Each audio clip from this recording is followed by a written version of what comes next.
¿Qué características cumple, empíricas, se pueden observar en esa isoterma que llamamos la isoterma crítica? Como dice acá, la experiencia muestra que en el estado crítico la densidad de la fase líquida y gaseosa es la misma, por lo que la interfase entre esas dos fases materiales desaparece. ¿Sí? En este estado, dado que se igualan las densidades, no se requiere energía para pasar de la fase líquida a la fase gaseosa, porque ya desaparecen las fases, entonces lo que antes llamábamos delta H de vaporización tiende a cero. Como desaparece el menisco, también aparece otro fenómeno, que es que la tensión superficial de ese líquido, esto lo vamos a ver cuando veamos superficies, pero más o menos tenemos una idea de qué es la tensión superficial, ¿sí? Es lo que hace que, por ejemplo, los líquidos formen gotas con determinada forma, desaparece. Y tiene que ver con lo mismo, como desaparece esa interfase, la tensión superficial se hace cero. O sea, que está relacionada con la diferencia de energía entre el líquido y el gas. Además, dijimos que en el comportamiento en un diagrama presión-volumen, esa isoterma no presenta una meseta, sino un punto crítico. Entonces, matemáticamente podríamos decir que en un diagrama presión como función del volumen, la función que describe eso presenta un punto crítico. Matemáticamente es que la derivada primera se anula, ¿sí? Presenta un punto de inflexión, no un punto crítico. Eso ocurre cuando la primera derivada es nula y la segunda derivada también, ¿sí? O sea, el punto crítico de la función no corresponde ni a un mínimo ni a un máximo, sino a un punto de inflexión. Entonces, la descripción matemática de esa isoterma debe cumplir con estas condiciones en el punto crítico. Y como dice acá, a los parámetros de presión, temperatura y volumen que caracterizan al punto de inflexión de esta función, que se corresponden con el punto de inflexión experimental, los vamos a llamar temperatura crítica, volumen crítico y presión crítica. Y lo importante es que estas son constantes características de cada gas. O sea que cada gas va a tener valores diferentes de estos parámetros. Y acá tenemos, tanto en el seminario como en las diapositivas, una tabla en la que se reproducen valores empíricos de la presión, el volumen y la temperatura crítica para varios gases. ¿Sí? Y sobre el análisis de esto vamos a volver en un ratito. Pero lo importante es que observen que dependiendo del gas, estos parámetros pueden ser muy diferentes. ¿Sí? Y se puede encontrar alguna tendencia entre la naturaleza del gas y, por ejemplo, que los gases más simples tienen temperaturas críticas más bajas, ¿sí?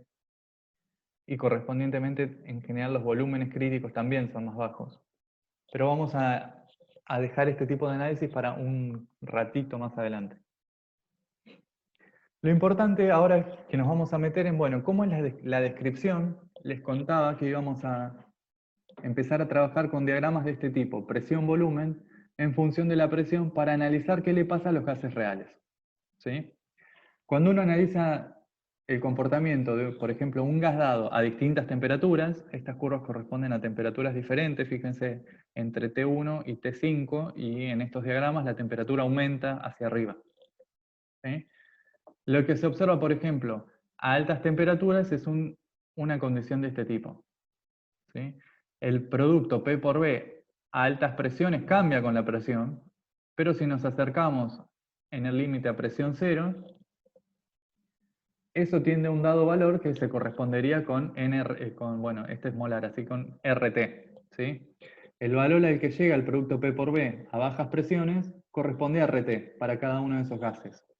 Por eso la curva para este gas a las distintas temperaturas corta el eje el eje Y, a distintos valores porque corresponde siempre a RT, esa intersección. ¿Sí?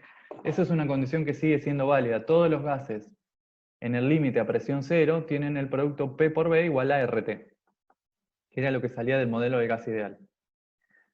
La cuestión es qué pasa a medida que aumentamos la presión. Bueno, en ciertas condiciones, a medida que aumentamos la presión, fíjense que el producto P por B se aparta de la constante que correspondería a un gas ideal. ¿Sí? Si el gas ese fuese ideal, el producto P por B sería constante, no importa cuál sea el valor de la presión, y sería igual a RT.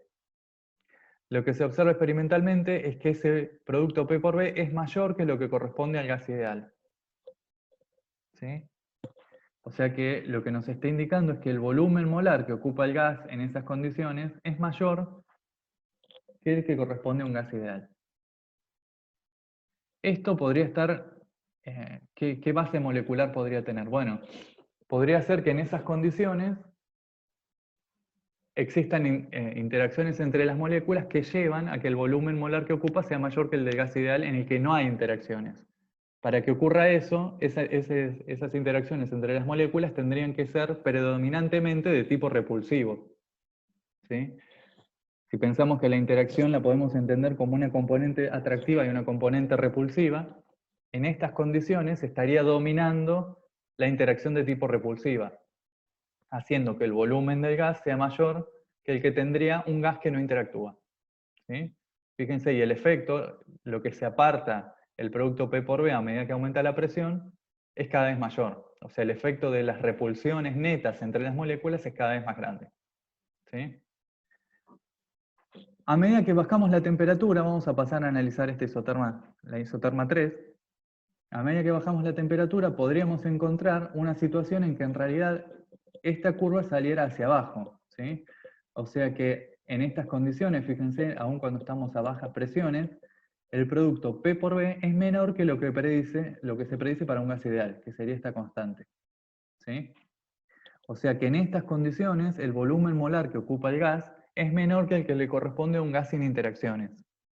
En ese caso podríamos interpretarlo como que las interacciones que predominan son de tipo atractivo, que hacen que el volumen que tiende a ocupar el gas en esas condiciones es menor que el que tiende a ocupar un gas sin interacciones. ¿Sí? Bueno, entonces, experimentalmente se encuentra esto a medida que uno baja la temperatura. Pasamos de un comportamiento en el que predominan interacciones repulsivas a un comportamiento en el que predominan interacciones que podríamos llamar atractivas. ¿Sí? Y esto ocurre de manera continua a medida que bajamos la temperatura. En particular, para alguna, si pasamos, fíjense, esto que acabamos de decir, de que predominan las repulsiones, lo podemos pensar también en términos de la pendiente que tiene este gráfico cuando sale. ¿Sí? Acá en línea punteada roja, no sé si se llega a ver, está marcada la pendiente que tiene el gráfico en el origen, o sea, es la tangente a la curva en el origen. Cuando predominan interacciones repulsivas y el gráfico sale hacia arriba, ¿sí? La pendiente de esta curva es positiva, de la tangente es positiva. Cuando estamos en la otra condición, en que predominan las atracciones, la pendiente de esa curva es negativa. Y dijimos, a medida que bajamos la temperatura, se encuentra un comportamiento continuo entre una condición y la otra. Entonces, para alguna dada temperatura, la pendiente con la que sale la curva debería ser nula, ¿no? Si pasamos de pendiente positiva a pendiente negativa. Esta condición en la que la pendiente es nula, para nosotros tiene cierta importancia y le damos un nombre particular a esta temperatura T4, a la cual se produce esa condición de que salen con pendiente nula. ¿Sí? Y la llamamos temperatura de Boyle de ese gas. Entonces, vamos a analizarlo ahora en términos un poco más matemáticos. El producto P por B no es constante, como se esperaría para un gas ideal, ¿sí? Sino que tiende a cambiar a medida que cambia la presión. Por supuesto que el valor en el límite a presión tendiendo a cero de P por B siempre es RT. ¿Sí? Esa condición se sigue cumpliendo para gases reales. Pero las distintas curvas a distintas temperaturas tienen distinto valor dependiente. Y fíjense que esta línea punteada que llamamos la recta tangente a la curva en el punto del origen, lo podemos escribir matemáticamente así. Esta es la derivada del producto P por B como una función de la presión en el límite cuando la presión tiende a cero. O sea, esta representación matemática corresponde a decir esto. La pendiente de la curva tangente en el origen. ¿Sí? Esta pendiente es positiva para altas temperaturas y negativa para bajas temperaturas, esto que dijimos acá. Y en particular hay una temperatura a la cual la pendiente esa es nula. Y eso define lo que llamamos temperatura de Boyle. Bueno, ¿qué ¿Qué quiere decir esto, más allá de la descripción matemática o semi-matemática que hicimos de este fenómeno? Lo que nos indica este tipo de comportamiento experimental que se encuentra para muchos gases, para todos los gases, fíjense, ahora no voy a avanzar sobre la descripción de estas otras isotermas, pero porque las tenemos en diagramas de fase anteriores. Esta correspondería, que tiene un punto de inflexión, correspondería a la isoterma crítica, ¿sí? Y esta, que tiene acá un salto vertical, corresponde a la transición de fases. O sea que a medida que aumentamos la temperatura, pasamos la temperatura crítica y aún por encima de la temperatura crítica se observan este tipo de fenómenos. Y también nos indica que el comportamiento experimental, el comportamiento físico-químico de los gases depende de la temperatura. ¿Sí? El hecho de que se observen experimentalmente resultados que nos indican que predominan interacciones de tipo atractivo, como estas, o interacciones de tipo repulsivo, en realidad depende de la temperatura. Para un dado gas, y dado un gas, por ejemplo, no sé, metano, las moléculas de metano pueden interactuar con otras moléculas de metano siempre con el mismo tipo de interacciones. Bueno, entonces, dado un tipo de gas, esto quiere decir con un tipo particular de posibles interacciones, el resultado experimental, la consecuencia experimental de esas interacciones depende de la temperatura a la que estemos analizando el gas. Siempre se observa que a bajas temperaturas predominan las interacciones de tipo atractivo y a altas temperaturas las interacciones de tipo repulsivo. Pero no quiere decir que las interacciones de las moléculas cambien entre sí. Digamos, el metano sigue interactuando con otras moléculas de metano de la misma manera, ¿sí? Por interacciones de Van der Waals, por ejemplo. Eso no cambia con la temperatura. Lo que cambia con la temperatura es cuánto influye eso en el comportamiento experimental del gas. ¿Sí? En realidad lo que está pasando es que nos indica que el peso que tienen las interacciones respecto de la energía cinética, o sea, del movimiento molecular, va cambiando con la temperatura. Bueno, repasando un poco eso, todo lo que vimos ahí, un diagrama P por B para un dado gas a distintas temperaturas puede tener distintos comportamientos. La curva de arriba es una isoterma típica para una sustancia para una temperatura mayor a su temperatura de Boyle. Dijimos, la curva sale con pendiente positiva y eso indica el predominio de interacciones repulsivas. Para la curva, ahora pasamos a analizar esta curva acá abajo. Es la curva típica, como dice acá, para una sustancia que se encuentra entre su temperatura crítica y su temperatura de Boyle. ¿Sí? En este caso predominan las interacciones atractivas y el comportamiento de P por B sale con pendiente negativa. En particular, a la temperatura de Boyle, ese diagrama experimental sale con pendiente nula. Esto en términos de las interacciones, ¿qué quiere decir? ¿Que no existen interacciones entre las moléculas? No, en realidad lo que está pasando es que las interacciones atractivas y repulsivas están de alguna manera compensadas.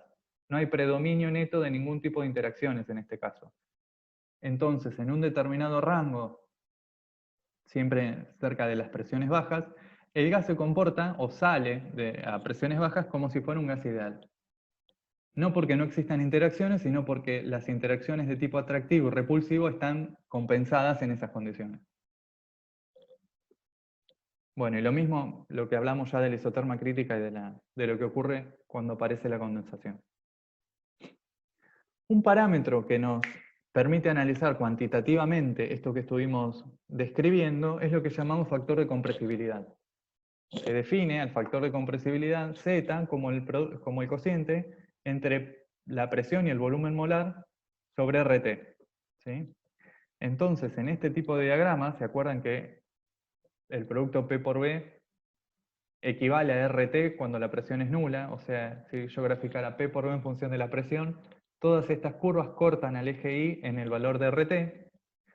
Si yo a cada una de estas curvas la dividiera por su correspondiente valor de RT, todas ellas cortarían al eje Y en el punto correspondiente a 1. ¿Sí? De hecho, para un gas ideal, ¿sí? El producto P por B sobre RT, P por B molar sobre RT, da 1, si despejaran de la ecuación general de los gases. ¿Sí? Entonces, definir o analizar ese comportamiento en términos de Z en lugar del producto P por B nos permite llevar todas las curvas como al mismo punto. Y en particular, fíjense, si hacemos el cociente entre el volumen molar real y el volumen molar ideal que tendría el gas en las mismas condiciones, o sea, si fuera un gas ideal, ¿qué volumen ocuparía? Podemos ver que, como el volumen molar ideal lo puedo escribir como RT sobre la presión, Z se puede definir también como el cociente entre el volumen molar real y el volumen molar ideal. Entonces, fíjense que, pensado de esta manera, Z, el coeficiente de compresibilidad, es una medida de la desviación respecto del comportamiento ideal. ¿Sí? Nos dice cómo es el volumen molar del gas respecto del que tendría en esas condiciones si fuera ideal. Así, si el gas ocupa un volumen molar menor que el que le hubiera correspondido si se comportara como un gas ideal, esto es una indicación intuitiva del predominio de fuerzas de atracción, lo que estábamos comentando hoy. ¿Sí? En este tipo de isotermas corresponden, en estos puntos por acá abajo, por ejemplo, corresponde a valores de Z que son menores que 1. E interpretamos como el predominio de interacciones de tipo atractivo. Contrariamente, si Z es mayor que 1, quiere decir que el gas es más difícil de comprimir que un gas ideal, o sea, ocupa un volumen molar que es real, que es mayor que el que tendría el gas ideal en esas condiciones, y se puede interpretar como un predominio de las fuerzas repulsivas entre las moléculas. Bueno, con todo esto ya podríamos hacer algunos de los problemas del seminario 3. En particular, fíjense, el problema 1 les dice esquematizar el comportamiento de Z que debe esperarse para un gas real cualquiera a temperaturas superiores a la crítica, tanto para bajas como presiones moderadas y altas, y analizar los distintos casos y discutirlos sobre la base del papel de las fuerzas intermoleculares a cada temperatura. Bueno, lo que les pide es analizar este tipo de gráficos, pero ahora en términos de Z. Todas las curvas, en este caso, saldrían del mismo punto. ¿Sí? Y el problema 2 les dice a 250 Kelvin y 15 atmósferas, un gas ocupa un volumen molar que es 12% menor que el calculado a partir de la ecuación del gas ideal. Calcular Z y el volumen molar y qué tipo de interacciones predominan. ¿Sí? Bueno, los mismos tipos de diagramas que les contaba recién, ahora en términos de Z, o sea, divididos cada una de esas curvas por el valor de RT, dijimos salen todos de 1, que es el valor que corresponde al gas ideal. Para temperaturas mayores que la de Boyle, las curvas salen con pendiente positiva, para temperaturas menores con pendiente negativa, y alguna temperatura salen con pendiente nula y corresponden a la temperatura de Boyle de ese gas. ¿Sí? Bueno, la discusión respecto de qué tipo de interacciones predominan, ya la venimos haciendo. Entonces, lo que podemos hacer es pensar un poco cómo podemos analizar matemáticamente el resultado del problema 2, o lo que pregunta el problema 2. Nos dice que en ciertas condiciones el volumen molar del gas es menor que el calculado para un gas ideal. ¿Eso qué nos indica respecto de Z? ¿Qué dirían de Z? ¿Es mayor, menor o igual que 1? Si pensamos, por ejemplo, en esta interpretación de Z, que es el volumen molar que ocupa el gas respecto del que tendría si fuera ideal. Lo que nos dice el enunciado directamente es que el volumen molar es más bajo, un 12% más bajo que el del gas ideal. Entonces uno ya, a partir de este dato, sabe que el valor de Z en esas condiciones para ese gas es menor que 1. ¿Sí? Y podría hacer la cuenta de cuánto vale a partir de ese dato. O sea, uno puede tener el valor de Z a partir de la relación entre el volumen real y cuánto ocuparía en esas condiciones si fuera un gas ideal. O sea que el valor de Z sale directamente de esta relación. Nos dice que el volumen que está ocupando es un 12% menor que el calculado para un gas ideal. O sea, con esta relación yo puedo suponer que el volumen molar del gas real es el 88% del que le corresponde al gas ideal. O lo que es lo mismo, que este cociente vale 0,88. ¿No? Ese es el resultado de lo que me está indicando el problema. O sea que el valor de Z, prueben, digamos, escriban las relaciones que necesitan para mostrar que ese valor de Z es 0,88. Y después nos pide el volumen molar del gas. Bueno, como nos está dando las condiciones, fíjense que nos dice a 250 Kelvin y 15 atmósferas, y nos dio los valores como para poder calcular el Z de ese gas, podemos calcular el volumen que ocupa a partir de esa relación, en la definición de Z básicamente. Dada una presión y una temperatura, podemos despejar de esta relación el volumen molar que ocuparía. ¿Sí? Que se corresponde al volumen molar real, ¿sí? Fíjense que la definición de Z es para las condiciones reales. Y sobre la base de lo que dijimos, de que ocupa un volumen menor que el que le corresponde al gas ideal en esas condiciones, podríamos afirmar que predominan en esas condiciones las interacciones atractivas entre las moléculas, ¿no?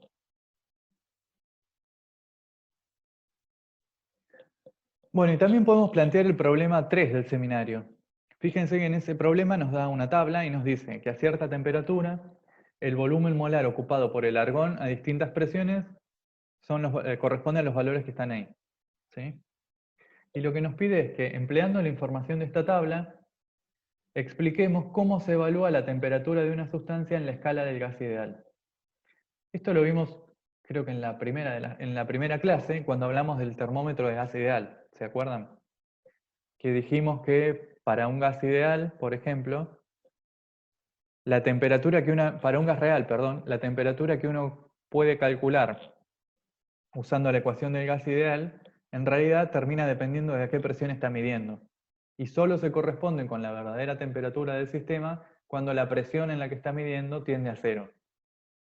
Entonces, una forma de estimar la temperatura, de calcular la temperatura del sistema, podría ser calcular esa temperatura que llamábamos aparente, usando la ecuación del gas ideal, y extrapolar el resultado de ese valor a presión cero. Y se repasen después, pero habíamos dicho como que el límite cuando la presión tiende a cero de la temperatura esa aparente que calculábamos es la temperatura verdadera del sistema. ¿Sí? Bueno, otra forma de calcular eso es, como vinimos diciendo recién, ¿se acuerdan que venimos planteando que ahí, el límite cuando la presión tiende a cero del producto P por B es RT? Entonces lo que podríamos hacer es sacar el valor al que tiende el producto P por B cuando la presión tiende a cero. Nuevamente necesitamos extrapolar este concepto que ya habíamos discutido en la primera clase. ¿Sí? El producto P por B a cualquier presión no nos indica nada porque no tenemos un modelo para analizar eso. Sí tenemos un modelo que nos permite analizar el resultado extrapolado a presión cero. Entonces lo que podemos hacer es extrapolar los valores del producto P por B a presión cero. Si analizan esta tabla y hacen la cuenta, que perfectamente la podrían hacer en Excel. Fíjense que este es un problema lindo para encarar con Excel directamente.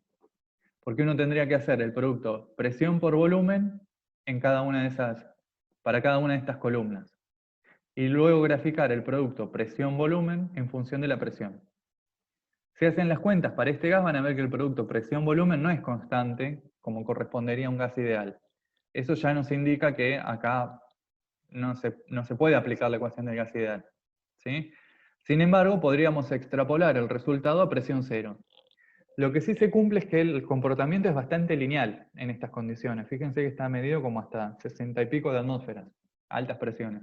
En este rango, el comportamiento es prácticamente lineal. Entonces podríamos aventurarnos, ¿sí?, a decir que este comportamiento se va a mantener aún para bajas presiones y extrapolar el valor, predecir ese valor a presión cero. Que recuerden, no es una condición experimental, no podemos acceder experimentalmente a esa condición, siempre se extrapola. Entonces, el valor extrapolado, si hacemos un ajuste lineal, va a corresponder a la ordenada al origen. ¿Sí? Acá tengo los datos del ajuste. Fíjense, el número de arriba es la ordenada al origen, el número este de abajo es la pendiente, fíjense que es un valor negativo. Y R cuadrado, ¿se acuerdan que hablamos? Corresponde al coeficiente de correlación lineal. Me indica de alguna manera cuál es la bondad del ajuste, cuán bueno es el ajuste. Entonces, una forma de resolver el problema podría ser hacer el gráfico en Excel, como aprendieron a manejar ustedes, hacer un ajuste lineal y a partir de la ordenada al origen obtener el valor de temperatura. ¿Cómo sería? Bueno, sabemos que el valor extrapolado en este eje corresponde a RT. Este valor, 1827, que para saber qué unidades tiene tengo que tener presente en qué unidades estoy graficando, ¿no? Este número es 1827 atmósferas por litro sobre mol. Y eso corresponderá al valor de RT. ahí van a tener que tener en cuenta qué unidad de R les conviene para sacar la temperatura. ¿Sí? Va a ser en litro atmósfera, ¿no? Entonces, a partir de ese resultado pueden obtener el valor de temperatura a la que se realizó este experimento. Y después les dice, evaluar Z a las distintas presiones. Una de las definiciones que vimos de Z era que correspondía al valor de P por el volumen molar sobre RT. Entonces, si ya construimos una nueva fila que sea P por B, deberíamos dividir a cada una por RT, que es constante, ¿sí? Es el valor que sale de acá, por la ordenada al origen de este gráfico. ¿Sí? Si representáramos entonces en lugar de P por B, Z como una función de la presión, va a ser un gráfico que salga de 1. Y lo que nos dice es representar Z como una función de la presión y comparar con el gas ideal. Bueno, para un gas ideal el producto P por B debería ser constante, ¿sí? Sería una línea con pendiente 0. Y el valor de Z también debería ser constante, igual a 1. Y después nos piden en particular calcular el error relativo que se comete al calcular estos volúmenes con la ecuación del gas ideal. ¿Sí? O sea, les está pidiendo la diferencia entre estos valores y los que corresponden a un sistema que tiene siempre el mismo valor, 18,27. ¿Sí? Por supuesto, a medida que aumenten la presión, que trabajen a presiones muy altas, las diferencias relativas van a ser cada vez más grandes, que hablan de la diferencia, ¿no? Del apartamiento de estos puntos respecto de la condición constante que corresponde a un gas ideal. ¿Sí?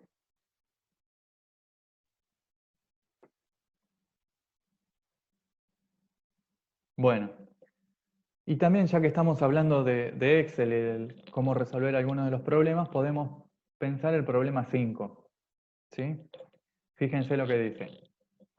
Habíamos hablado de que los parámetros críticos dependen de cada gas. Y en este problema se nos listan los valores y nos dice, bueno, en la tabla 3 se listan los valores de las constantes críticas para distintos gases. Calcular los factores de compresibilidad de estas sustancias en el punto crítico. Y a partir de ahí enunciar la ley de los estados correspondientes. ¿Sí?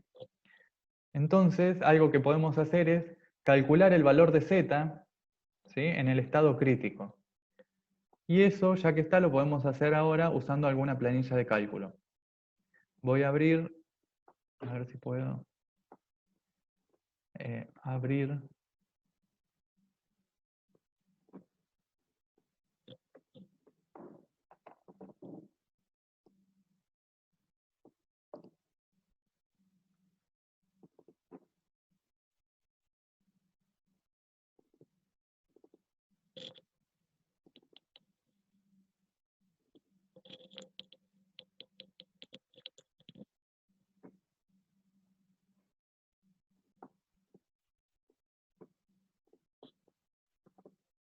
Ahora están viendo mi Excel, ¿no? ¿Alguien me confirma que estemos viendo eso? Sí, profe. Perfecto. Bueno, fíjense lo que tengo acá. Este Excel ya se los puse en la carpeta compartida de Drive, así no tienen que retipear ustedes los valores, ¿sí? Pero básicamente lo que nos da el Excel, la tabla esa del seminario, son los valores de presión crítica, volumen crítico y temperatura crítica para muchos gases, ¿sí? Acá están enumerados. Y dejé ahora separada la columna de la temperatura de Boyle. Lo que nos pide calcular el problema es el valor de Z crítico. Si escribimos por acá arriba, Z, ¿qué era? Era la presión por el volumen molar sobre RT, ¿no? Esa era la definición de Z. Y lo que nos pide es calcularlo para la condición crítica. Podríamos decir que el Z crítico es, ¿qué va a ser? Si lo llamamos Z crítico, va a ser evaluado en la condición, en el punto crítico, o sea, donde la presión es la presión crítica, el volumen molar va a ser el volumen molar crítico, bueno, R es una constante, y la temperatura sea la temperatura crítica, ¿no? Entonces podríamos usar una planilla de cálculo para aprovechar la bondad esta de arrastrar las celdas y no tener que hacer la cuenta a mano, ¿sí? Podríamos hacer entonces el valor de la presión crítica por el volumen crítico y dividirlo por R, fíjense que por las unidades que tiene esto me conviene tener R en litro-atmósferas, ¿no? En realidad el volumen está en mililitros, así que podría pasarlo a litros dividiendo por 1000 también. ¿Sí? Fíjense que estoy agregando un factor acá para pasar el volumen que está en mililitros a litros. Y así puedo usar 0.082, que es la constante R de los gases en litro atmósferas. Y abajo tendría que dividir también por la temperatura. ¿No? De esa manera puedo calcular el factor de compresibilidad. Fíjense que el factor de compresibilidad es un número adimensional. Si lo pensamos como el volumen real sobre el volumen ideal, es un cociente de volúmenes. Entonces ese número tiene que ser adimensional. Por eso necesito pasar el volumen crítico, que está en mililitros, a litros, porque estoy usando un R en litros atmósferas. ¿Sí? Bueno, ese valor nos dio para el helio. Entonces lo que podemos hacer ahora es repetir la cuenta para todos los demás gases. ¿Sí? Y estiré nomás. Arrastré las celdas. Para algunos de los gases de la tabla no tienen el volumen molar crítico, entonces no nos hace bien la cuenta. Podríamos eliminar. Pero para el resto, fíjense que para el resto de los gases podemos hacer la cuenta fácilmente. ¿Sí? Observemos una cosa. Los valores de Z crítico entre los distintos gases, ¿qué podrían decir si observan cómo es el valor de Z crítico para diferentes gases? Fíjense, no nos da 0,3 y 0,8. Da bastante parecido, ¿no? Y esto es todo empírico, estos son resultados experimentales de los distintos gases. Cuando se hace la cuenta del Z crítico, o sea, en esa condición crítica, se observa que para muchos gases, ese valor de Z crítico es prácticamente el mismo. Hay muy poca dispersión. ¿Sí? De hecho, podríamos calcular cuál es el valor promedio de estos gases. ¿Sí? También en Excel. Podríamos usar, por ejemplo, la función de promedio. Vamos a hacer el promedio de todos estos valores. Y nos da 0,28. ¿Sí? Entonces podríamos decir que los distintos gases tienen aproximadamente el mismo valor de Z crítico. ¿Sí? Esto es un resultado experimental, que se usa para introducir un resultado que en fisicoquímica se conoce como ley de los estados correspondientes. ¿Sí? A partir de este resultado podríamos decir que todos los gases tienen aproximadamente el mismo valor de Z crítico. Y eso tiene algunas consecuencias. ¿Sí? Entonces podemos volver ahora al seminario.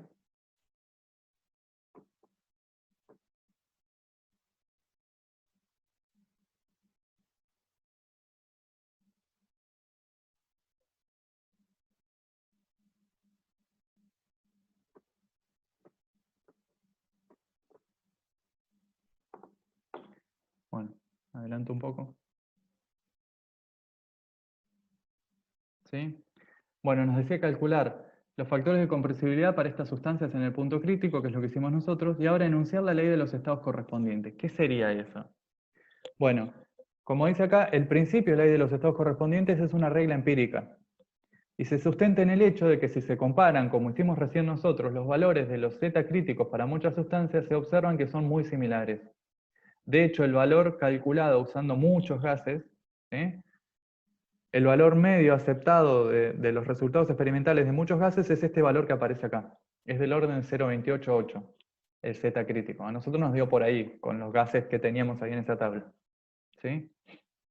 Entonces, este resultado nos permite enunciar lo que nosotros vamos a llamar como ley de los estados correspondientes. Fíjense que a partir del Z crítico, ¿sí? A partir de la definición de Z, podríamos escribir Z en términos del Z crítico. ¿Sí? Vamos a ver cómo hacemos. Z era la presión por el volumen sobre RT. Entonces fíjense lo que vamos a hacer en esta cuenta. A la presión la dividimos por la presión crítica. ¿Sí? Y para eso tengo que poner otra presión crítica multiplicando.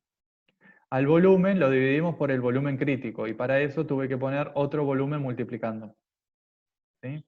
a la temperatura, la divido por la temperatura crítica y para eso pongo también otra temperatura multiplicando. Estamos de acuerdo que todo lo que hice acá no me altera Z, porque cada vez que puse un factor dividiendo lo agregué multiplicando en la definición de Z. Pero me permite reordenar este Z de esta manera. Si a todo esto, fíjense lo que puse a propósito acá adelante, expresión crítica, volumen crítico sobre RT crítico, eso no es otra cosa que lo que nosotros llamamos recién el Z crítico. ¿Sí? Y lo que me quedó de este lado, acompañando ese término a la derecha, es el cociente entre la presión y la presión crítica, el volumen y el volumen crítico, la temperatura sobre la temperatura crítica. Y a cada una de estas variables, determinadas de esa manera, las vamos a llamar reducidas. Esto es, voy a decir que la presión reducida es la presión que tiene el gas sobre su presión crítica. El volumen reducido lo mismo, el volumen que tiene el gas sobre su volumen crítico. Que acuérdense, para un gas dado, P crítico, B crítico y T crítico son constantes, se sacan de una tabla. ¿Sí? Pero fíjense la importancia que tiene esto, porque ahora Z me quedó Z crítico por este cociente o este producto de variables reducidas. Y algo que dijimos es que si bien todos los gases tienen distintos valores de variables críticas, el Z crítico para todos los gases nos da lo mismo. ¿Sí? Entonces, si pudiéramos analizar ahora el comportamiento que tiene Z, pero no en términos de, para un dado gas en términos de su presión, sino de su presión reducida, sería como una presión adimensional para cada uno de esos gases, nos debería dar siempre el mismo valor. O sea, no importa cuál sea el gas, si está el mismo valor de P reducida, B reducido y T reducido, su comportamiento en términos de Z está dado, está definido. Porque esta constante que aparece acá adelante es independiente de la naturaleza del gas. Vimos que para distintos gases nos da más o menos lo mismo, este valor que está acá. ¿Sí? Eso nos lleva a enunciar el principio de los estados correspondientes como aparece acá.